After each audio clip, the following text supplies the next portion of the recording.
আজকে আমাদের বাড়িতে সন্ধ্যাবেলায় না, সন্ধ্যা এখন হয় 11টা বাজে। আজকে লুচি আর ঘুগনি আর মাংস খাওয়া হবে। তাই আজকে আমার বৌদির জন্য লুচি হলো। বৌদি বললে আছে লুচি খাওয়া হোক রাতের দিকে ভাতের পরিবর্তে। তাই মা অল্প করে লুচি করলো। আর সকালবেলায় যে লুচি ঘুগনি আর মাংসটা, এখন এখানে মাংসটা আনা হয়নি।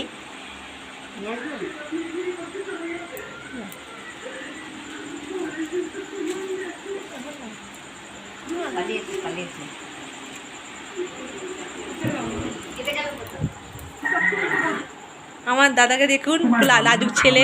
আমার বাবাকে দেখুন, বাবার পা ভেঙে গেছে। বাবার পা ভেঙে গেছে।